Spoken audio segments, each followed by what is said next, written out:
برادران ملت اسلامیہ، السلام علیکم ورحمۃ اللہ وبرکاتہ۔ الحمدللہ الحنان المنان الذي خلق الانسان وعلمه البيان، والصلاة والسلام على رسوله سید الانس والجان وعلى آلہ واصحابہ ذوی الخیر والاحسان، اما بعد فاعوذ باللہ من الشیطان الرجیم، بسم اللہ الرحمن الرحیم۔ ان المنافقین یخادعون اللہ وهو خادعهم وإذا قاموا إلى الصلاة قاموا كسالى يراءون الناس ولا يذكرون الله إلا قليلا مذبذبين بين ذلك لا إلى هؤلاء ولا إلى هؤلاء، صدق الله مولانا العظيم وبلغنا رسوله النبي الأمين المتين المختار الكريم، ونحن على ذلك لمن الشاهدين والشاكرين والحمد لله رب العالمين۔ بارگاہ رسالت معاب صلی اللہ تعالیٰ علیہ وسلم میں درود پاک کا ہدیہ پیش کریں۔ اللہم صلی علی سیدنا و مولانا محمد معدن الجود والکرم وآلہ واصحابہ الکرام وابنہ الکریم وبارک وسلم صلاة دائمة سرمدا ابدا۔ عزیزان گرامی وقار، اللہ عز و جل کا فضل و کرم و احسان ہے کہ ہم مومن ہیں، ایمان والے ہیں۔ ایمان کسے کہتے ہیں؟ ایمان یقین کرنے کو کہتے ہیں، ٹرسٹ کرنا، کسی پر بھروسہ کرنا، اعتماد کرنا۔ اب کس پر بھروسہ کرنا اور کس پر یقین کرنا؟ تو اسلام یہ بتاتا ہے کہ اللہ کو ایک مان کر اس پر یقین رکھنا یہ ایمان ہے۔ اس کی کتابوں کو، اس کے رسولوں کو، اس کے فرشتوں کو، قیامت کے دن کو، تقدیر کو، مرنے کے بعد دوبارہ اٹھنے کو، ان تمام معاملات کو اگر کوئی دل سے یقین کرتا ہے تو اسی کو کہتے ہیں یہ ایمان ہے۔ ایمان جو نام ہے یہ قلب کی، دل کی ایک کیفیت کا نام ہے، یہ نظر نہیں آ سکتی۔ کس کے دل میں ایمان ہے نہیں ہے یہ کوئی نہیں بتا سکتا، دل کی ایک کیفیت کا نام ہے۔ ظاہر سی بات ہے میرے دل میں ابھی کیا چل رہا ہے وہ آپ نہیں بول سکتے، آپ کے دل میں ابھی کیا ہے مجھے نہیں خبر ہے۔ تو دلوں کی کیفیت میں سے ایک کیفیت کا نام ایمان ہے۔ اسی طرح سے کفر بھی ہے، ایمان کا اپوزٹ کفر ہے۔ کفر بھی دل سے کسی کا انکار کرنا، اللہ کا یا رسولوں کا یا قیامت کا یا ضروریات اسلام میں کسی چیز کا انکار کرنا، اس کا بھی تعلق دل سے ہے اور زبان سے بھی ہے۔ اب یہاں پر مجھے آج جو گفتگو کرنی ہے وہ یہ ہے کہ دو قسمیں پوری دنیا میں موجود ہیں، ایمان والوں کی اور اہل کفر کی، کفار و مشرکین۔ ایک طرف کفار جو اپنے کفر کو برملا اظہار بھی کرتے ہیں، اعلان بھی کرتے ہیں کہ ہم اللہ وحدہ سبحانہ و تعالیٰ کو اقرار نہیں کرتے یا نہیں مانتے۔ وہ لوگ یہ کہتے ہوں قرآن کو نہیں تسلیم کرتے، رسول کو نہیں مانتے، وہ علی اعلان کافر ہیں، وہ اپنے کفر کا اعلان بھی کرتے ہیں۔ اور انہی کے برعکس بحمدہ تعالیٰ ہم ایمان والے ہیں، علی اعلان اپنے ایمان کا اظہار بھی کرتے ہیں۔ ہم اللہ کو ایک مانتے ہیں، برملا ہم یہ ہر جگہ کہتے بھی ہیں، چھپاتے نہیں۔ قرآن کو حق کتاب تسلیم کرتے ہیں، رسول کریم صلی اللہ علیہ وسلم کو سب سے آخری رسول مانتے ہیں، یہ ہم کبھی چھپا کر کے رکھتے ہیں اس چیز کو؟ ایمان والے بھی کھل کر کے اظہار کرتے ہیں، کفار بھی اپنے کفر کا کھل کر اظہار کرتے ہیں۔ ان دونوں کے درمیان ایک جماعت ہے جس کا نام منافق ہے۔ اس کی تعریف کیا ہے؟ منافق کہتے کسے ہیں؟ میں آج اسی سلسلے میں آپ کو معلومات پیش کرنا چاہوں گا۔ فرمایا گیا کہ جو دل میں ہے اسے ظاہر نہ کرے، جو دل میں رکھا ہے اسے ظاہر نہ کرے، بلکہ جو دل میں موجود ہے اس کے خلاف بیان کرے، اسی کو منافق کہتے ہیں۔ دل میں کفر ہے، دل میں اسلام کا بغض ہے، عداوت ہے، دشمنی ہے، لیکن زبان سے کچھ اور باتیں کہتا ہے، اس کو منافق کہتے ہیں۔ منافق جو لفظ ہے یہ عربی سے بنا ہوا ہے، نفق سے یا نافقہ سے، عربی کی لغت اگر ڈکشنری دیکھیں تو آپ کو پتہ چلے گا کہ ایک جنگلی چوہا جس کے 2 منہ ہوا کرتے ہیں اس کو نافقہ کہتے ہیں۔ جنگلی چوہا جس کو گوہ بھی کہتے ہیں، اس کے 2 منہ ہوا کرتے تھے، ہوتے بھی ہوں گے، ہم نے تو دیکھا نہیں، لیکن لغت میں یہ بتایا گیا ہے کہ اس کے 2 منہ ہوتے ہیں، کبھی ادھر سے کبھی ادھر سے کھاتا ہے۔ تو اسی طرح منافق کی 2 صورتیں ہوتی ہیں، 2 شکلیں ہوتی ہیں، کبھی وہ ایمان ظاہر کرتا ہے اور کبھی کفر ظاہر کرتا ہے۔ اور نفق کہتے ہیں ٹنل کو، عربی میں جو ٹنل ہوتی ہے نا، انڈر گراؤنڈ گاڑیاں جاتی ہیں، اس کو نفق کہتے ہیں عربی میں۔ اور نفق کے بھی 2 منہ ہوتے ہیں، ایک طرف سے گاڑی نکلتی ہے، داخل ہوتی ہے، اور دوسری طرف سے گاڑی نکلتی ہے۔ اس کو ٹنل آپ انگلش میں کہتے ہیں اور اسی کو عربی میں نفق کہتے ہیں۔ اسی نفق سے منافق بنا ہے۔ کیوں نفق سے منافق کیسے؟ اس لیے کہ منافق جو ہے ایک راستے سے اسلام میں داخل ہوتا ہے، دوسرے راستے سے اسلام سے خارج بھی ہو جاتا ہے۔ وہ مجمع عام میں مسلمانوں کے ہاں لا الہ الا اللہ پڑھتا ہے اور کفار و مشرکین کے پاس جا کر ان کے خداؤں کی پوجا بھی کرتا ہے۔ تو یہ منافق ہے، ایک راستے سے داخل ہوا ٹنل کی طرح اور دوسرے راستے سے نکل بھی جاتا ہے۔ یہ سب سے ڈینجر قسم ہے منافقت کی۔ اب آپ کو اندازہ ہونا چاہیے، سورہ بقرہ ہم شروع کرتے ہیں، قرآن کی ابتدائی سورت، سورہ فاتحہ کے بعد جو سب سے پہلی سورہ ہے کون سی ہے؟ سورہ بقرہ۔ سورہ بقرہ جب آپ تلاوت کریں گے تو شروع سے لے کر کے جو آیتیں آئی ہیں، الف لام میم ذالک الکتاب لا ریب فیہ ھدی للمتقین، یہاں سے لے کر کے 5 آیتیں کنٹینیو ایمان والوں کی شان میں آئی ہیں۔ یؤمنون بالغیب، یہ غیب پر ایمان لاتے ہیں، ایمان والے لوگ اللہ کو دیکھے نہیں پھر بھی ایمان لاتے ہیں۔ یقیمون الصلاۃ، نمازوں کو قائم کرتے ہیں، اور اللہ نے انہیں جو کچھ بھی دیا ہے وہ اس میں خرچ کرتے ہیں، اور جو اللہ نے ان پر اتارا ہے کتابوں میں اس پر یہ یقین رکھتے ہیں۔ اولئک علی ھدی من ربہم واولئک ھم المفلحون، یہی ہدایت پر ہیں اور یہی اللہ کی بارگاہ میں کامیاب بھی ہیں۔ 5 آیتیں ایمان والوں کے لیے ہوں، 5 آیتیں ایمان والوں کے لیے۔ اس کے بعد پھر آیتیں ہیں کفار و مشرکین کے لیے، ان الذین کفروا سواء علیہم اانذرتہم ام لم تنذرہم لا یؤمنون، ختم اللہ علی قلوبہم وعلی سمعہم وعلی ابصارہم غشاوہ ولہم عذاب عظیم۔ اللہ فرماتا ہے جو لوگ کفر کر چکے، اب ان کے لیے اے محبوب برابر ہے، ان کو آپ ڈرائیں نہ ڈرائیں، وہ ایمان نہیں لائیں گے۔ کون؟ کافروں کے لیے اللہ ان کے دلوں پر مہر لگا چکا ہے، ان کے دلوں میں کوئی بات حق کی پہنچتی نہیں ہے، ان کے کانوں پر پردہ ہے، ان کی آنکھوں پر پردہ ہے۔ یہ کس کے لیے کہا گیا؟ کفار کے لیے۔ اب میں ترتیب آپ کو بتا رہا ہوں، سورہ بقرہ جو شروع کی سورہ ہے قرآن کی، شروع سے لے کر 5 آیتیں مومنوں کی شان میں آئی، 2 آیتیں کافروں کے مذمت کے لیے بیان کی گئی۔ وَمِنَ النَّاسِ مَن يَقُولُ، یہاں سے آیتیں شروع ہوتی ہیں، دوسرا رکوع شروع ہوتا ہے، یہاں سے لے کے کنٹینیو 13 آیتیں صرف منافقوں کے متعلق بیان فرمائیں۔ اللہ رب العزت نے 13 آیتیں کنٹینیو منافقین کے متعلق آئی ہیں۔ اس سے اندازہ ہو سکتا ہے کہ یہ کفار و مشرکین سے بھی زیادہ ڈینجر قسم کی ایک جماعت ہے، کیونکہ کفر ظاہر ہے اور اسے ہم پہچانتے ہیں، شرک ظاہر ہے اور اسے پہچانتے ہیں، لیکن منافقت ایک ایسی قسم ہے جو ہمارے درمیان ہو تو ہم کو بھی نہیں معلوم، کافروں کے درمیان ہو تو کافروں کو بھی نہیں معلوم۔ یہ دونوں کو دھوکہ دینے والی جماعت ہے۔ اسی لیے قرآن میں اللہ نے فرمایا یخادعون اللہ والذین آمنوا، یہ اللہ کو دھوکہ دینے کی کوشش کرتے ہیں اور ایمان والوں کو، وما یخدعون الا انفسهم، لیکن ساتھ میں رب تعالیٰ نے یہ بھی فرمایا وہ سوائے اپنی جان کے کسی کو دھوکہ دے ہی نہیں سکتے، وہ خود اپنے آپ کو دھوکہ دے رہے ہیں۔ منافق کی پہچان کیا ہے؟ احادیث کریمہ میں بیان کی گئی ہیں، علامات بہت ساری اس کی ہیں، مشہور علامات میں ذکر کرتا ہوں۔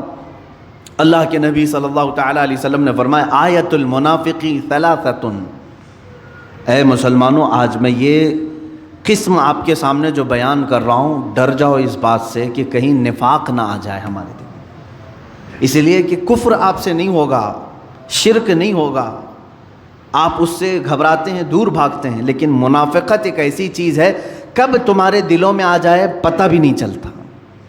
کیسے آتی ہے وہ میں بتاتا ہوں۔ منافقت کی دو قسمیں بیان کی گئی ہیں، ایک نفاق عملی ہے، ایک نفاق اعتقادی ہے۔ عقیدے میں منافق بھی ہوتا ہے اور عمل میں بھی منافق ہوتا ہے، دونوں چیزوں کی تشریح میں کروں گا۔ پہلی چیز تو میں یہ بتاتا ہوں کہ کیوں یہ منافقت کے متعلق میں نے آج موضوع کو چھیڑا ہے، کیونکہ رب تعالیٰ نے جہاں دردناک عذابات کا ذکر فرمایا ہے قرآن پاک میں، جہنم کے 5ویں پارے کی اخیر صفحے کی آیت ہے سورہ نساء میں، اللہ تعالیٰ فرماتا ہے ان المنافقین فی الدرک الاسفل من النار۔ اللہ فرماتا ہے جہنم کے سب سے نچلے طبقے میں ہم منافقین کو رکھیں گے، سب سے نیچے والا طبقہ۔ یہ نیچے والے طبقہ کیوں کہا گیا؟ اس لیے کہ وہاں سے نکلنے کی کوئی صورت ہی نہیں ہے۔ وَلَن تَجِدَ لَهُمْ نَصِيرًا، اللہ فرماتا ہے ہرگز ان کے لیے کوئی مددگار وہاں نہیں پہنچے گا، نہ ان کی آواز کہیں کسی دوسرے تک پہنچے گی۔ یہ کس کے لیے؟ منافقین کے لیے۔ جہاں کافروں کے عذاب کی بات آئی ہے، عذاب عظیم آیا ہے، عذاب علیم ہے، عذاب مہین ہے، لیکن منافقین کے متعلق کہا گیا جہنم کے سب سے نچلے طبقے میں وہ رہیں گے، سب سے نیچے والے حصے میں رہیں گے۔ عزیزان گرامی وقار، منافقت کیسے ہے اس کے متعلق آیتیں بھی ہیں۔ پوری سورہ منافقون آ گئی 28ویں پارے میں، پوری سورہ ہے منافقون۔ اذا جاءك المنافقون قالوا نشهد انك لرسول الله قالوا نشهد انك لرسول الله والله يعلم انك لرسوله والله يشهد ان المنافقين لكاذبون۔ یہاں سے سورہ شروع ہو رہی۔ کیسے آتے ہیں منافق؟ حضور صلی اللہ علیہ وسلم سے رب تعالیٰ فرما رہا ہے اے محبوب، منافقین آپ کے پاس آتے ہیں اور یوں کہتے ہیں ہم گواہی دیتے ہیں کہ آپ اللہ کے رسول ہیں۔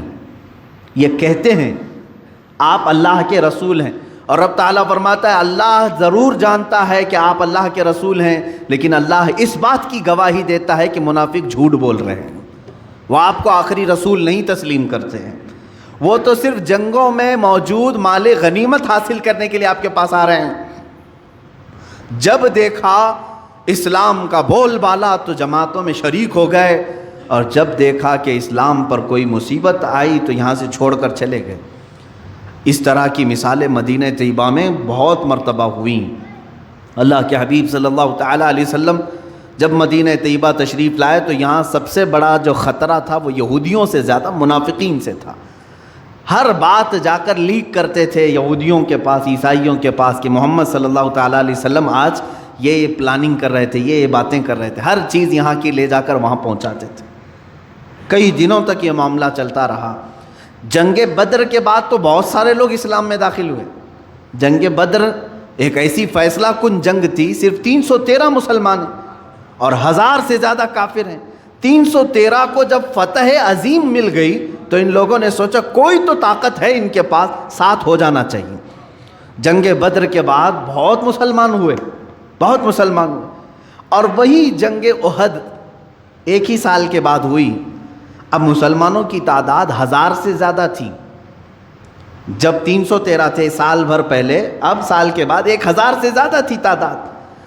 اب کی بار جب کفار و مشرکین آئے تو مسلمانوں کو شکست ہوئی۔ یہ اللہ تعالیٰ کی طرف سے آزمائش تھی کہ یہاں پر منافقین کو اب باتیں بنانے کا موقع مل گیا۔ جتنے وہ مال غنیمت لوٹنے کے لیے اسلام لائے تھے وہ سب میدان چھوڑ کر بھاگ آئے، مدینہ طیبہ کی طرف آئے اور کہنے لگے کیا ہم نہیں کہتے تھے کہ یہ کمزور لوگ ہیں، ان کے ساتھ نہیں ہونا چاہیے، ہمارا سب برباد ہو جائے گا۔ مدینہ طیبہ واپس لوٹ آئے۔ یہ منافقت کی اقسام تھیں میرے عزیزو۔ اسی طرح یہ معاملہ چلتا رہا جنگ خندق میں۔ جنگ خندق میں بھی کئی منافقین حضور صلی اللہ تعالیٰ علیہ وسلم کو چھوڑ کر صرف یہ بات کہہ کر کے آئے ہمارے مدینے میں عورتیں تنہا ہیں، ہم آپ کے ساتھ نہیں کھڑے ہو سکتے، دشمن کا خطرہ ہے، ہماری عورتیں بغیر گھر کے ہیں، بغیر چھتوں کے ہیں، ہم ان کے پاس جا رہے ہیں۔ اللہ کے حبیب صلی اللہ تعالیٰ علیہ وسلم کو اور ان کے جانثار صحابہ کو چھوڑ کر یہ پوری منافقین کی جماعت چلی گئی۔ یہ حضور صلی اللہ علیہ وسلم کے زمانے سے چل رہی بات۔ میرے عزیزو، اب میں منافقت کی اقسام بتاتا ہوں کہ ہمیشہ جس کی فطرت میں غدر ہے، دھوکہ ہے، وعدہ خلافی ہے، سمجھ لو کہ اس کے اندر نفاق آ گیا ہے، منافقت اس کے اندر آ گئی ہے۔ علامتیں میں بتاتا ہوں، بخاری شریف کی بھی حدیث ہے، اللہ کے حبیب صلی اللہ علیہ وسلم فرماتے ہیں آیت المنافق ثلاثۃ، منافق کی علامتیں 3 ہیں، 3 مشہور علامتیں، اذا حدث کذب واذا اؤتمن خان واذا وعد خلف، او کما قال النبی صلی اللہ علیہ وسلم، فرماتے ہیں اس کی پہلی علامت یہ ہے کہ جب بات کرے گا تو جھوٹ بولے گا، دوسری علامت یہ اس کے پاس اگر امانت رکھو گے تو کھا جائے گا، خیانت کرے گا، تیسری علامت یہ ہے کہ جب بھی وعدہ کرے گا تو مکر جائے گا، وعدہ خلافی کرے گا۔ یہ تو منافق کی اقسام بتائی گئی ہیں، جھانک کر کے دیکھ لو کہیں ان تینوں میں ہم تو نہیں پڑے ہوئے ہیں، مبتلا تو نہیں ہو گئے کہیں۔ خاص طور پر تاجر لوگوں سے، بزنس کرنے والوں سے مخاطب ہو کر کے بزرگوں نے فرمایا تمہیں کثرت سے جھوٹ کا سامنا کرنا پڑتا ہے، اور اس جھوٹ پر اگر تم نے کنٹینیو مداومت اختیار کر لی تو تم منافقت کے سٹیج پر پہنچ جاؤ گے۔ منافق کی ایک علامت یہ ہے کہ اپنی بات کو منوانے کے لیے بار بار قسمیں کھاتا ہے، اللہ کی قسم، کعبے کی قسم، قرآن کی قسم، کثرت سے وہ قسمیں کھاتا ہے منافق، اور جب بھی اس کے پاس کوئی امانت رکھی جائے تو خیانت کرتا ہے، صحیح طریقے سے اس کو نہیں لوٹاتا۔ امانت بہت قسم کی ہے میرے عزیزوں، صرف پیسہ ہی امانت نہیں ہے، کسی کی باتیں بھی تمہارے پاس امانت ہوتی ہیں، کسی کا مال تمہارے پاس امانت ہے، کسی کی بیٹی تمہارے پاس امانت ہے، کسی کے بچے تمہارے پاس امانت ہے۔ امانت کی بہت ساری قسمیں، اس میں خیانت کرنے والا منافق کی علامتوں میں شامل ہو گیا، اور جب کبھی وعدہ کرے تو وعدہ خلافی کرتا ہے، وعدہ کرتا ہے کہ میں فلاں تاریخ کو آپ کو پیسے دے دوں گا، میں فلاں تاریخ کو آپ سے ملاقات کر لوں گا، فلاں تاریخ کو یہ کام کر لوں گا، اور پھر مکر جاتا ہے۔ فرمایا گیا اس کے اندر منافقت آ گئی ہے۔ یہ نفاق کی 3 بڑی علامتیں ہیں، بڑی علامتیں ہیں۔ اب جو 13 آیتیں میں نے جس کا ذکر کیا سورہ بقرہ میں، شروع سے لے کر دوسرے رکوع سے تیسرے رکوع تک اگر آپ پڑھیں گے، اللہ تعالیٰ نے صاف صاف ان کے طریقے بیان کیا ہے۔ یہ خود میں خوش رہتے ہیں کہ ہم سب کو دھوکہ دے رہے ہیں، ہم صحیح ہیں باقی سب غلط ہیں، ہم سب کو ٹوپی پہنا چکے ہیں، وہ یہ خیال میں رہتے ہیں۔ اللہ ان کی اس چیز کو مسلمانوں کے سامنے کھل کر کے بیان کیا ہے۔ وہ خود اپنے زوم میں مبتلا رہتے ہیں کہ ہم سب کو دھوکہ دے رہے ہیں، حالانکہ اللہ ان کے دھوکے سے ہر مسلمان کو بچاتا بھی ہے، اللہ تعالیٰ محفوظ رکھتا ہے۔ اگر منافقین کے دھوکے سے ہم محفوظ نہیں رہتے تو یہ کب کے اسلام کی جڑیں کاٹ چکے ہوتے ہیں، کیونکہ یہ چوہے کی طرح داخل ہوتے ہیں جماعتوں میں اور قطر بھی نہیں کرتے ہیں۔ اگر ان کو کامیاب ہی ہونا ہوتا تو 14 صدیوں تک اسلام کا یہ پودا نہیں لہلہا رہا ہوتا، یہ کاٹ چکے ہوتے، یہ اپنی تمام تر کوششیں کر چکے ہوتے ہیں، بظاہر یہ کامیاب دکھتے ہیں لیکن مولا تعالیٰ ان کو خائب و خاسر اور ذلیل کرتا ہے ہر زمانے میں، ہر زمانے میں۔ میرے عزیزو، منافقت سے ہمیشہ بچنے کی کوشش کرو اور دعا کرتے رہو کہ اللہ میرے دل میں کبھی منافقت نہ آئے۔ یہ آتی کیسے ہے؟ اس کا سارا دار و مدار محبت رسول پر ہے۔ اگر یہاں ہلکی سی بھی بات خرابی آ گئی تو سیدھے اس کے اندر منافقت آ جائے گی۔ اگر نبی کی بات کو، میرے آقا صلی اللہ تعالیٰ علیہ وسلم کی بات کو ہلکا سمجھ لیا، کمتر سمجھ لیا، سمجھ لو کہ وہ گر گیا ایمان کے درجے سے اور منافقین میں آ گیا۔ ایک صحابی ہیں حضرت عمرو بن سعید رضی اللہ تعالیٰ عنہ، عمرو بن سعد یا عمرو بن سعید ہیں، یہ ان کا چچا تھا جلاس۔ یہ دونوں لوگ مدینہ طیبہ کے کنارے رہتے تھے۔ جلاس جو ہے حضور صلی اللہ تعالیٰ علیہ وسلم کی مجلس میں ہمیشہ حاضر رہنے والا، اور وہ اپنے چھوٹے بھتیجے کو عمرو کو لے کر کے بارگاہ رسول صلی اللہ تعالیٰ علیہ وسلم میں حاضر ہوتا تھا۔ جب بھی حضور صلی اللہ تعالیٰ علیہ وسلم کے جماعت میں حاضر ہو تو یہاں پر جو باتیں سنی جاتی تھی اس پر عمل کرنے کی کوشش کرتے۔ عمیر بن سعد، عمیر بھتیجے کا نام، یہ چھوٹی عمر کے تھے۔ چچا خود ہاتھ پکڑ کر کے بارگاہ رسول میں لے کر کے آتا تھا۔ ایک دن ایسا ہوا کہ چچا نہیں آیا، جلاس بن سویت یہ نہیں آیا۔ بھتیجا عمیر بن سعد یہ بارگاہ رسول میں حاضر رہا، اور حضور اکرم صلی اللہ علیہ وسلم نے اس دن ایک بشارت سنائی، اے لوگوں ان قریب اللہ تعالیٰ قریش پر ہمیں فتح عظیم عطا کرے گا اور ہم خانہ کعبہ شان سے داخل ہوں گے۔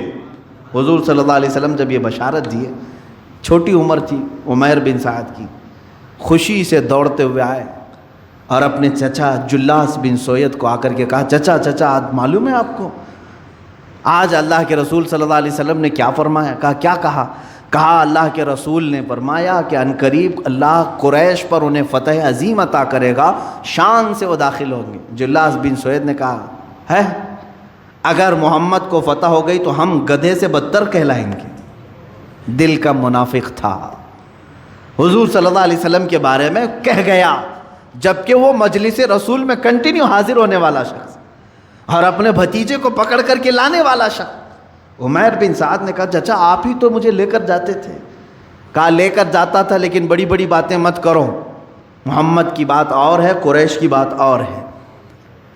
عمیر بن سعد وہاں سے فوراً بھاگتے ہوئے نکل آئے کہ چچا کا دماغ خراب ہو گیا ہوگا، یا تو یہ اب تک نہیں جانتے تھے۔ اب بتائیں بھتیجا خود چچا کی منافقت کو نہیں سمجھ پا رہا تھا۔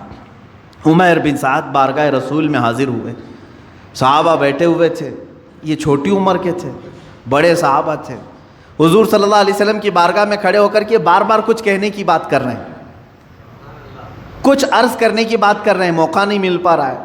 جلاس کو اپنے چچا کو بول کر کے آئے تھے میں آج تیرا بھانڈا پھوڑوں گا، پوری طرح سے تیری پول کھولوں گا، حضور اکرم صلی اللہ علیہ وسلم کی بارگاہ میں جا کر بیان کروں گا۔ وہ گھبرا بھی گیا لیکن بچہ اب دوڑتے ہوئے آ گیا۔ اب یہاں پر تھوڑی دیر کے بعد بار بار وہ اٹھ رہے ہیں، اپنی گردن اٹھا رہے ہیں، تو حضور نے فرمایا کیا کہنا اٹھو؟ حضور صلی اللہ علیہ وسلم نے موقع دیا تو کھڑے ہوئے کہا کہ حضور ایک بات عرض کرنی ہے، میرا چچا منافق ہے۔ جلاس بن سوید سب کے کان کھڑے ہو گئے۔ جلاس بن سوید سب کی نظر میں ایک نیک شخص تھا، عمر والا شخص تھا، پابندی صوم و صلات، نماز اور روزوں کا بڑا پابند شخص، اور ایک بچہ ایسا کہ صحابہ نے بٹھا دے بیٹھ جا، لگتا ہے اس کے چچا نے مارا ہو رہا ہوگا، اس کے خلاف آ کے شکایت کر دیا، بیٹھ جاؤ۔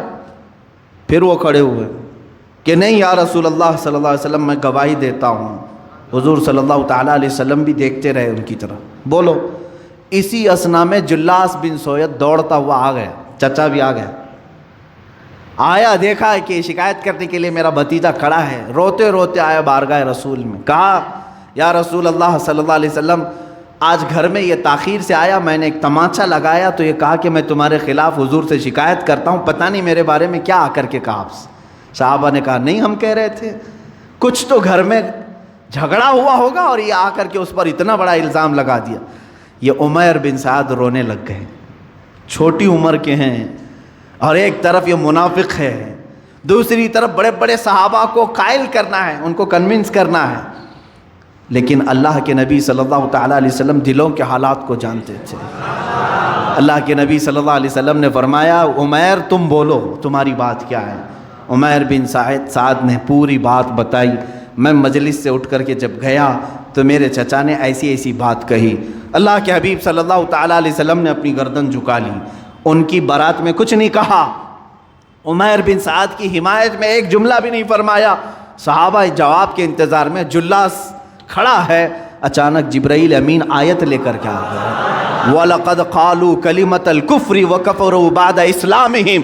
اللہ نے فرمایا اے حبیب یہ سچ کہہ رہا ہے، یہ کافر ہو چکا ہے اسلام لانے کے بعد جو آپ کی شان میں گستاخی کر رہا تھا۔ قرآن کی آیت آئی 10ویں پارے میں، اللہ تعالیٰ کے حبیب صلی اللہ علیہ وسلم نے فرمایا عمیر بن سعد کی گواہی اللہ نے قبول فرمائی ہے۔ عزیزان گرامی وقار، کسی بھی منافق کو اگر آس پاس پاؤ تو کھل کر کے اس کا اظہار کرو، کوئی تمہاری بات مانے نہ مانے اللہ تمہاری تائید میں ہے، اللہ تمہاری حمایت میں ہے۔ اسی لیے میں آج کہتا ہوں منافقین اگر ہماری جماعت میں کہیں نظر آئیں تو اس کا اظہار ہو، بتا دیا جائے کہ اے مومنین ان منافقین سے بچو جو بظاہر تمہیں اسلام کے نام پر گمراہ کریں گے اور لے جا کر کے کسی اور کی گود میں ڈال دیں گے، تمہیں جہنم کے راستے پر لگا دیں گے۔ عزیزان گرامی منافقین کی اور علامتیں جو قرآن پاک نے بیان کی وہ سنیں آپ۔ اللہ کے حبیب صلی اللہ تعالیٰ علیہ وسلم نے ایک وقت ایسا بھی آیا کہ جب مدینہ رسول میں مسجد نبوی میں نام لے لے کر کے حضور صلی اللہ علیہ وسلم نے ان کو اٹھایا۔ اب آپ یہ کہتے ہوں گے کہ کسی بھی جماعت کے خلاف، کسی بھی مکتب فکر کے خلاف آپ لوگ کیوں بولتے ہیں؟ میرے عزیزو سنو، باضابطہ مدینہ طیبہ میں مسجدیں بھی بننے لگی تھیں، ایک مسجد نبوی ہے، اور منافقین جب کھل کر کے کچھ نہیں کر پا رہے تھے تو ایک مسجد انہوں نے الگ سے بنانا شروع کیا، ایک الگ سے اپنا مرکز بنا رہے تھے، اور مسجد قباء کے قریب، کہ وہاں سارے لوگ اپنے جمع ہو کر کے گرو گھنٹہ فیصلے کریں گے حضور صلی اللہ علیہ وسلم کے خلاف۔ اس کو مسجد ضرار کہتے ہیں، قرآن پاک میں ہے۔ اور انہوں نے حضور صلی اللہ علیہ وسلم کی بارگاہ میں کیا بہانہ پیش کیا؟ کہا کہ ہم کو لمبا ہوتا ہے مسجد نبوی آنے کے لیے، مسافت زیادہ ہے، ہم وہیں پر نماز پڑھ لیں گے، اپنی جماعت کر لیں گے، کبھی کبھار آپ کے پاس آئیں گے، یہ بہانہ کر کے مسجد بنائیں۔ لیکن اس مسجد میں فتنے ہوتے تھے، سوائے رسول پاک کی گستاخی کے اور کچھ نہیں ہوتا تھا۔ وہاں پر ہمیشہ مسلمانوں کو توڑنے کی باتیں ہوتی تھیں، وہ مسلمان ہی تھے، بظاہر چہرے سے مسلمان تھے، حضور صلی اللہ علیہ وسلم کے پیچھے نمازیں پڑھتے تھے اور وہاں بیٹھ کر کے فیصلے اس طرح کے کرتے تھے۔ ظاہر سی بات ہے، اللہ رب العزت نے قرآن میں آیت نازل فرمائی، وَالَّذِينَ اتَّخَذُوا مَسْجِدًا ضِرَارًا وَكُفْرًا وَتَفْرِيقًا بَيْنَ الْمُؤْمِنِينَ، وہ لوگ جنہوں نے مسجد بنائی ہے ضرر دینے کے لیے، مسلمانوں کے درمیان فرقہ بنانے کے لیے، لمن حارب اللہ ورسولہ، جو لوگ اللہ اور اس کے رسول سے جنگ کرنا چاہتے ہیں، اللہ نے اپنے حبیب صلی اللہ علیہ وسلم کو حکم دیا کہ اس مسجد کو ڈھا دیا جائے، ختم کر دیا جائے۔ حضور اکرم صلی اللہ علیہ وسلم اپنے صحابہ سمیت تشریف لائے اور اس مسجد کو بنیادوں سے ختم کر دیا۔ اس کو تو میں نام سے مسجد کہہ رہا ہوں، حقیقت میں وہ مسجد ہے ہی نہیں تھی، مسجد نہیں۔ مسجد کسے کہتے ہیں؟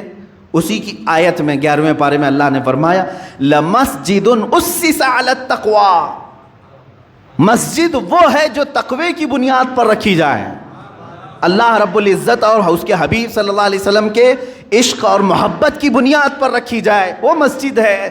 اور جس مسجد میں منافقت ہو، وہ چاہے 10 مینار والی ہو کہ 14 مینار والی ہو، اسے مسجد نہیں کہا جائے گا۔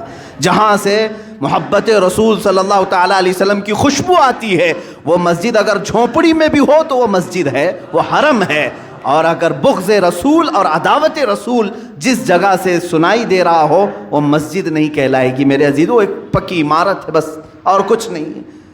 اس طرح سے اللہ کے رسول صلی اللہ علیہ وسلم کو اس کو ختم کرنے کا حکم دیا گیا۔ اسی لیے میں نے پچھلے جمعہ بھی کہا تھا، اقبال نے جو بات کہی وہ بہت سچ کہی ہے، آبروئے ماں ز نام مصطفیٰ، ہماری سب کی آبرو عزت کس سے جڑی ہوئی ہے؟ نام مصطفیٰ سے۔ اس میں اگر ذرا برابر بھی کمی آ گئی تو سمجھ لو نہ تم مسلمان ہو نہ تم انسان ہو، تمہاری کوئی حیثیت نہیں ہے۔ اسی لیے اقبال نے یہ بھی کہا ہے، بمصطفیٰ برسا خیش کے دی ہما اوست، اپنے آپ کو نبی کونین صلی اللہ علیہ وسلم تک پہنچا دو، اس لیے کہ یہی اصل دین ہے۔ تم اگر ان کی ذات تک پہنچ گئے، یہی دین ہے۔ اگر بؤ نہ رسیدی تمام بو لہبیس، اگر حضور صلی اللہ علیہ وسلم تک تم نہیں پہنچ سکے تو پوری زندگی تمہاری بو لہب کی طرح ہے، ابو لہب کی طرح ہے کہ حضور صلی اللہ علیہ وسلم کو چھوڑ کر کے جینا۔ عزیزان گرام وقار، اب میں آپ کو یہ بھی بتا دوں کہ نفاق عملی کیا ہے، نفاق اعتقادی کیا ہے۔ کبھی منافق عمل سے ہوتا ہے اور کبھی عقیدے میں بھی ہوتا ہے۔ اللہ ایک ہے، یہ عقیدہ سب کا ہے۔ حضور صلی اللہ علیہ وسلم اللہ کے آخری رسول ہیں، یہ عقیدہ سب کا ہے۔ اللہ کے فرشتے ہیں، اللہ کی کتابیں ہیں، اللہ قیامت کا ایک دن لانے والا ہے، تقدیر ہے، مرنے کے بعد ہم دوبارہ اٹھائے جائیں گے، یہ سب پر ایمان ہے۔ یہ بنیادی ایمان ہے، یہ بنیادی، اس کو کہتے ہیں عقیدہ۔ اس میں ذرا برابر رد و بدل نہیں ہوگا، یہ عقیدہ ہے۔ کچھ عمل ہیں، عمل جیسے نماز ہے، روزہ ہے، زکوٰۃ ہے، حج ہے، یہ سب کیا ہیں؟ یہ عمل ہے۔ عمل کہتے ہیں ایکٹیویٹیز، آپ کر کے دکھا رہے ہیں۔ اللہ ایک ہے، آپ کر کے کچھ نہیں دکھانا ہے، آپ کو دل میں ماننا ہے۔ فرشتے ہیں اللہ کے، آپ کو کر کے کچھ نہیں دکھانا ہے، دل میں ماننا ہے۔ ایمان دل کا نام ہے اور اسلام یہ عمل کا نام ہے۔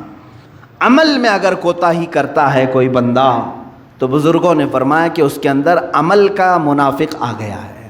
یعنی ایمان تو دل میں ہے، کہتا ہے اللہ میرا سب سے بڑا ہے، لیکن اسی کی عبادت میں نہیں آتا، تو گویا کہ یہ عمل کا منافق ہے۔ عملی منافقت اس کے اندر آ رہی ہے۔ اسلام کو سب سے بلند و بالا مذہب سمجھتا ہے، قرآن کو اللہ کی سب سے سچی کتاب سمجھتا ہے، سب سے آخری کتاب سمجھتا ہے، لیکن اس کی طرف کبھی ہاتھ بھی نہیں لگاتا۔ تو قول اور عمل میں اس کے مخالفت ہے یا نہیں؟ کہتا کچھ اور ہے، کرتا کچھ ہے۔ اس کے لیے کہتے ہیں یہ نفاق، عملی نفاق ہے۔ اس کا گناہ یہ ہے کہ قیامت کے دن اللہ تعالیٰ اگر یہ توبہ کر کے مرا تو معاف بھی فرمائے گا اللہ تعالیٰ۔ یعنی نماز نہیں پڑھتا تھا، روزے نہیں رکھتا تھا، زکوٰۃ میں کچھ خرابی آئی، اسلام کے خلاف کچھ عمل کرتا تھا تو گناہ کبیرہ ہے، لیکن اگر توبہ کر کے مرے گا تو اللہ تعالیٰ اسے معاف بھی فرمائے گا۔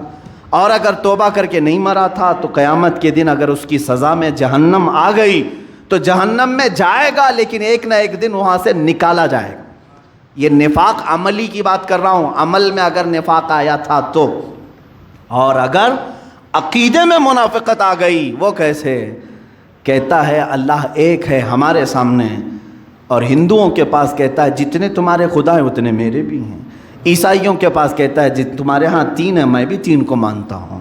تو یہ اعتقادی منافق ہے، یعنی سب کے پاس جہاں گیا ویسا رنگ ڈال لیا، یہ منافق اعتقادی ہے۔ قادیانیوں کے پاس گیا، کہا کہ تمہارا جو آخری نبی تم جس کو غلام احمد قادیانی رسول مانتے ہو، میں بھی اس کو رسول مانتا ہوں، محمد صلی اللہ علیہ وسلم ان کو بھی میں رسول مانتا ہوں۔ یہ منافق اعتقادی ہے، اس کی بخشش نہیں۔ یا اگر بغیر توبہ کے مرا تو قیامت کے دن اللہ تعالی ہمیشہ ہمیش کے لیے اسے جہنم کے سب سے نچلے طبقے میں داخل کرے گا، سب سے نچلے طبقے میں داخل کرے گا۔ اعتقاد میں نفاق آنے نہ پائے، عمل میں اگر آ گیا تو اس کے توبہ سے معافی کا امکان ہے، بچنے کی صورت ہے، لیکن عقیدے میں اگر منافقت آ گئی تو سمجھ لو میرے عزیزو کوئی تمہاری مغفرت نہیں، بخشش نہیں۔ سورہ منافقون کی میں آیتیں پڑھتا ہوں، اللہ فرماتا ہے وَإِذَا رَأَيْتَهُمْ تُعْجِبُكَ أَجْسَامُهُمْ، اللہ جب تم ان کو دیکھو گے تو ان کے جسم تم کو اچھے لگیں گے، منافقین۔ وَإِن يَقُولُوا تَسْمَعْ لِقَوْلِهِمْ كَأَنَّهُمْ خُشُبٌ مُّسَنَّدَةٌ، اللہ فرماتا ہے جب وہ بولیں گے تو تم کو ان کی باتیں اچھی لگنے لگیں گی، وہ ایسا ٹال مٹول کر کے بولیں گے کہ تم کو ان کی باتیں اچھی لگیں گی۔ ظاہر سی بات ہے اگر صحیح صحیح باتیں ہم بتائیں گے تو کڑوی لگیں گے، ہم عیبوں پر اگر انگلی رکھیں تو کڑوی لگیں گے، سود کے خلاف بولیں تو بڈی خور ناراض ہیں، شراب کے خلاف بولو تو شرابی ناراض ہے۔ یہ تمام چیزیں تو ہمارے ساتھ ہوتی رہتی ہیں میرے عزیزو، لیکن منافق کرتا کیا ہے؟ کہے تم اپنے اپنے کاموں میں لگے رہو، میں اپنے کام میں لگوں، سمجھوتا کرتا ہے، میں تم کو برا نہیں کہوں گا، تم مجھے برا مت کہنا، یہ سمجھوتا کر کے چلتا ہے منافق۔ قرآن کہہ رہا ہے جب بھی وہ بات کرے گا تو تم کو اچھا لگے گا، کیوں؟ تمہاری بیماریوں کا وہ ایک بار بھی ذکر نہیں کرے گا، وہ کبھی نہیں بولے گا کہ تم بیمار ہو دل سے، تمہارے اندر خرابیاں ہیں، نہیں بتائے گا، اس لیے تم کو اس کی باتیں اچھی لگنے لگیں۔ ہماری باتیں کڑوی اس لیے لگیں گی، ظاہر سی بات ہے کہ تمہارے اندر موجود خرابیوں پر اگر ہم انگلی رکھیں گے، کسی کو غصہ آتا ہے، کوئی اگر ایکسیپٹ کرتا ہے تو اچھی بات۔ اور آگے سنو، یحسبون کل صیحۃ علیہم ھم العدو، اللہ فرما رہا ہے کہ یہی تمہارے سب سے بڑے دشمن ہیں، ان سے بچو اپنے آپ، بچاؤ اپنے آپ۔ اور اللہ تعالیٰ فرماتا ہے کہ رسول انہیں جب بلاتے ہیں آ جاؤ تو یہ اپنا منہ پھیر لیتے ہیں، ہم کو رسول کی ضرورت نہیں۔ اور اللہ تعالیٰ فرماتا ہے سواء علیہم استغفرت لہم ام لم تستغفر لہم لن یغفر اللہ لہم، اے رسول آپ ان کو بلا کر کے بخشش کی دعا کریں یا نہ کریں، اللہ ان کو کبھی معاف نہیں کرے گا۔ لن یغفر اللہ لہم، اللہ فرماتا ہے ہرگز ہرگز اللہ انہیں معاف نہیں کرے گا۔ یہاں تک کہ منافقین کے لیے جتنا سخت تیور قرآن کی آیتوں میں ہے، آپ دیکھیں 10ویں پارے کی آیت ہے، اللہ فرماتا ہے وَلَا تُصَلِّ عَلَىٰ أَحَدٍ مِّنْهُمْ مَاتَ أَبَدًا وَلَا تَقُمْ عَلَىٰ قَبْرِهِ، اے رسول ان منافقین میں سے جب کبھی کوئی مر جائے تو اس پر نماز نہ پڑھنا۔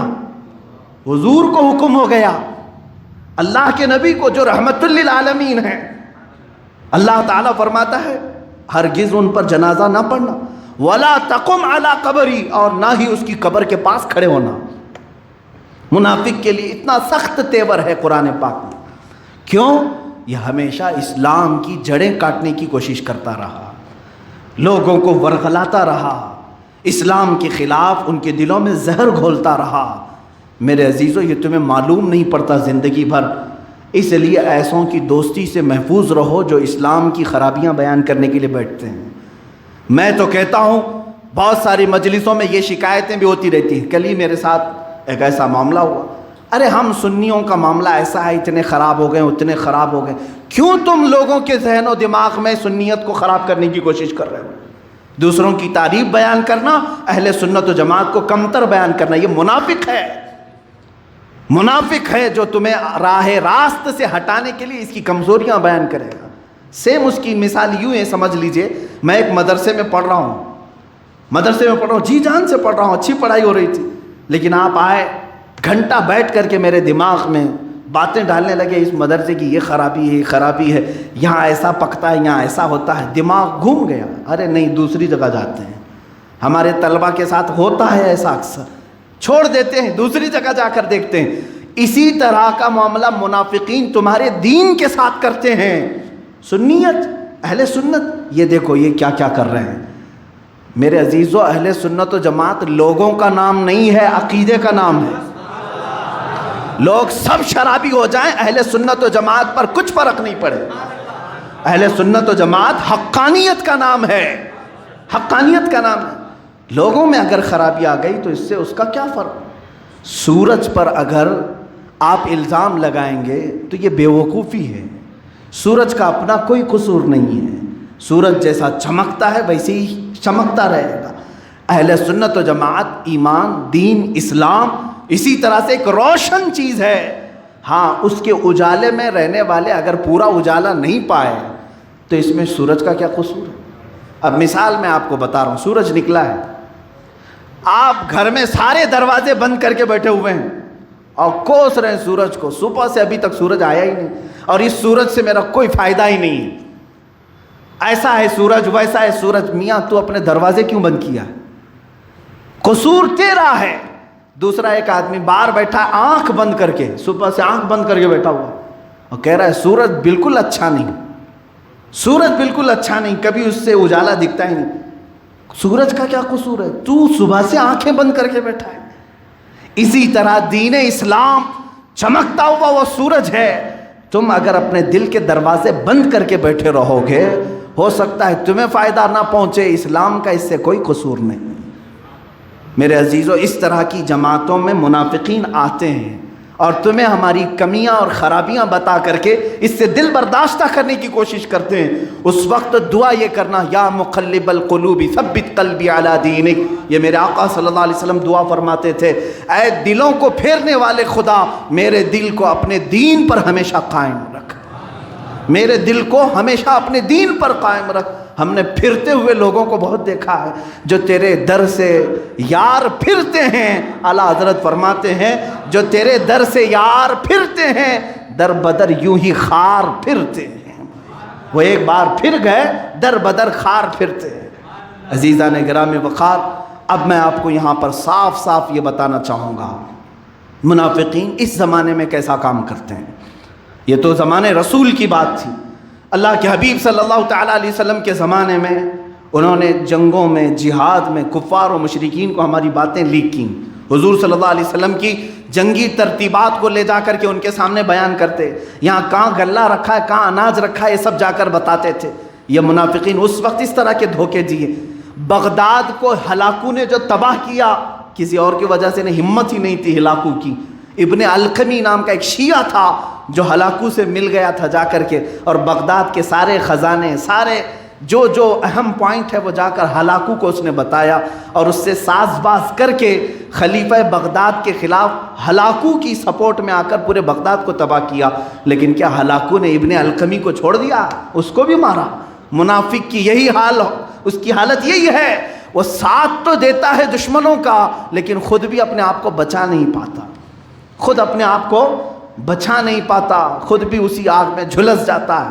اسی طرح میرے عزیزو، اب ہمارے دور میں اگر کوئی بھی اس طرح منافقت کی صفت لے کر کے، چاہے وہ جبہ پہنے، قبہ پہنے، ٹوپی پہنے، امامہ پہنے، اور چاہے کہیں سے بھی کوئی بات لے کر کے آئے، صرف یہ دیکھنا کہ یہ مجھے مدینہ رسول تک پہنچا رہا ہے یا پھر کفار و مشرکین کی تھیلی میں ڈالنے جا رہا ہے، وہیں تم فیصلہ کرنا۔ اگر یہ مجھے سیاست کی بات کر کے، حکومت میں عہدے دلانے کی بات کر کے، یہاں سے سبسڈی لانے کی بات کر کے مجھے قائل کرنے کی کوشش کر رہا ہے، تو گویا کہ مجھے بکرا بنا کر کسی کافر کے جھولے میں ڈالنا چاہ رہا ہے۔ تم برملا یہ کہو ہم تو بازار مصطفیٰ میں بکنے والے لوگ ہیں، کسی ایسے پیر کے ہاتھ بھی ہم نہیں لگیں گے جو ہمیں لے جا کر کے مودی کے ہاتھ میں بیچنا چاہے۔ ہم کسی ایسے شیخ کو بھی نہیں مانتے جو کسی ایسی ظالم حکومت کے پنجوں میں بیٹھ کر کے تلوے چھاٹتا ہو۔ عزیزان گرامی، یہ منافقین کی وہ جماعت ہے۔ میں برملا اظہار کرتا ہوں اس بات کا کہ مسلمانوں پر آج کے حالات میں کس قدر سختیاں ہیں کس کو نہیں معلوم۔ جو فلسطین کے نہتے بچوں کا قتل عام کر رہے ہیں، ان اسرائیل سے ہاتھ ملانے والا مسلمان ہے، مسلمان ہے۔ یہ یو اے ای کے جتنے بھی بڑے بادشاہ ہیں یہ منافقت کی اعلیٰ قسموں میں آ گئے ہیں۔ سعودی کے حکام یہ منافقین جو مسجد حرم کے ممبر سے امام کو یہ خطبہ دینے لگاتے ہیں کہ اسرائیل کے لیے اب تعلقات استوار کر دیا جائے، ایک بار بھی انہوں نے فلسطین کے حق میں نہیں کہا کہ وہاں کے بچے مارے جا رہے ہیں۔ تمہارے اندر اسلام اور مسلمانوں کی ہمدردی نہیں، کفار و مشرکین کو گلے لگانے کی ہمدردی زیادہ ہے۔ عزیزان گرامی وقار، 400 کے قریب علماء اسلام کو سعودی عرب نے جیل میں رکھا ہے، جنہوں نے اپنے خطبے میں رد کیا ان کو جیل میں بند کر دیا گیا۔ اور امریکہ کا صدر ٹرمپ آتا ہے تو اتنے سونے سے اسے لاد دیا جاتا ہے۔ سعودی عرب کے ہی ایک شخص نے مجھے کہا تھا تقریباً انہوں نے اپنے 10 سال کے حج کی کمائی صرف اس صدر کو دے دیا ہوگا۔ انہوں نے اس کو کتنے کلو سونے کی تلوار دی، اور جتنے آئے تھے ان کو سب کو گھڑیاں، 250 لوگوں کو مہنگی گھڑیاں، اور ایک ایسی جہاز جس میں 70 کمرے موجود ہیں، یہ سب گفٹ کے طور پر دیا ہے۔ کس کو؟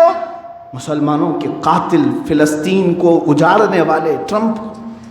اور کبھی ایک طرف دیکھو تو ائمہ کرام، علماء اسلام کو جیل کی سلاخوں میں بند رکھا گیا، جو دعوت اسلام دیتے تھے انہیں آج بھی سڑایا جا رہا ہے جیلوں میں۔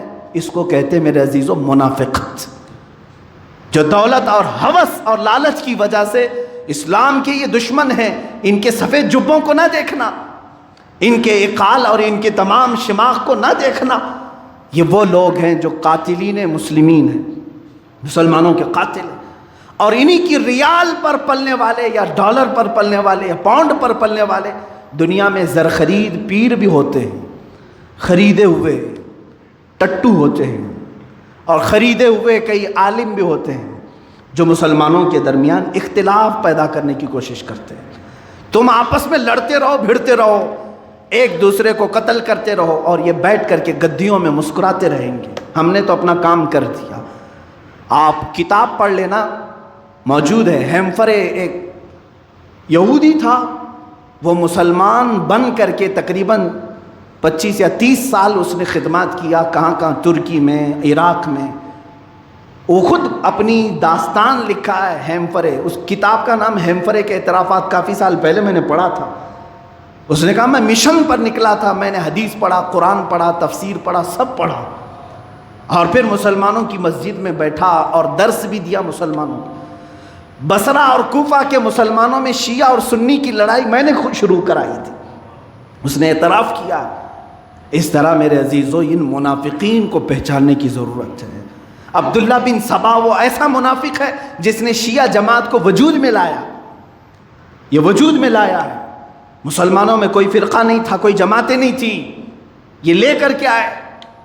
آپ کب تک اس طرح سوتے رہیں گے؟ اپنوں میں سے کیوں نہیں پہچانتے؟ آج ایک بات یاد رکھنا، دین اسلام کے متعلق اعلیٰ حضرت رضی اللہ تعالیٰ عنہ نے فرمایا ہے کہ اگر حضور اکرم صلی اللہ تعالیٰ علیہ وسلم کی محبت کو چھوڑ کر کوئی تمہیں گستاخ رسول سے ہاتھ ملانے کی بات کرے، دین اسلام کے مخالفین سے ہاتھ ملانے کی بات کرے، اعلیٰ حضرت نے اپنی کتابوں میں لکھا پھر چاہے وہ تمہارا کتنا ہی عزیز کیوں نہ ہو، تمہارا باپ ہی کیوں نہ ہو، اسے ایسے نکال کر پھینکو جیسے دودھ میں سے مکھی کو نکال کر پھینکا جائے۔ تمہارا اس سے کوئی تعلق نہیں ہونا چاہیے۔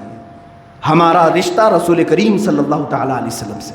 ارے میاں، ہمارے ہاں تو قانون ایسا چلا ہے اہل سنت و جماعت ماں رہرہ مطہرہ کے وہ سادات اعظام جہاں سے اعلیٰ حضرت بیعت ہوئے، خاندان میں کچھ لوگ شیعہ ہوئے تو خاندان کے ہی سادات نے علل اعلان یہ ذکر فرمایا کہ ان کا ہمارے خاندان سے کوئی تعلق ہی نہیں ہے، جبکہ وہ اس خاندان کے لوگ تھے۔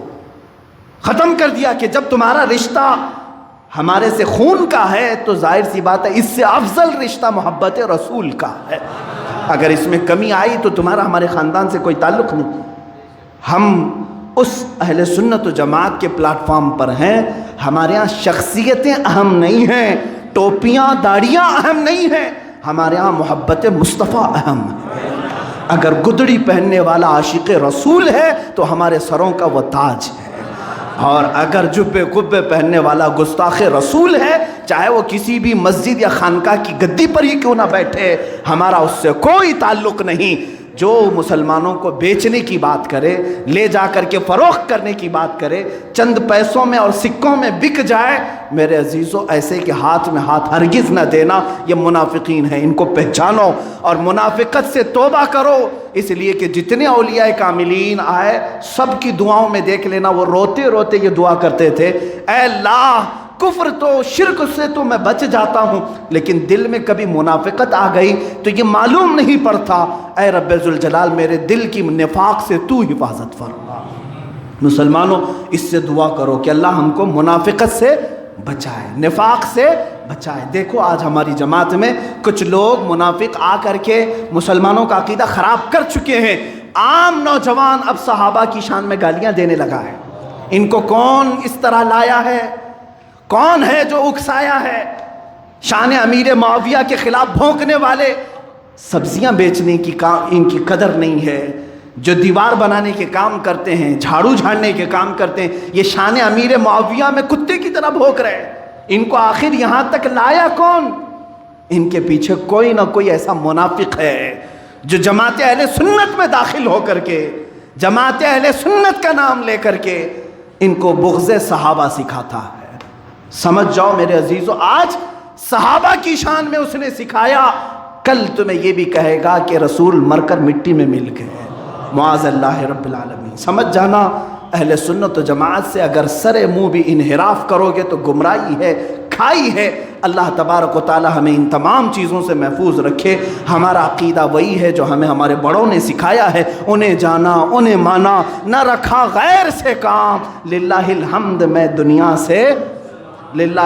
میں دنیا سے مسلمان گیا۔ میرے آقا صلی اللہ تعالیٰ علیہ وسلم کی بارگاہ میں ہمارے دل و جان اور ساری چیزیں فدا ہیں۔ جو ان سے وابستہ ہے وہ ہمارا ہے، جو ان سے ناآشنا ہے اس سے ہمارا کوئی تعلق نہیں ہے۔ جو تیرے در سے یار پھرتے ہیں، در بدر یوں ہی خار پھرتے ہیں، وہ سوئے لالا زار پھرتے ہیں، تیرے دن اے بہار پھرتے ہیں۔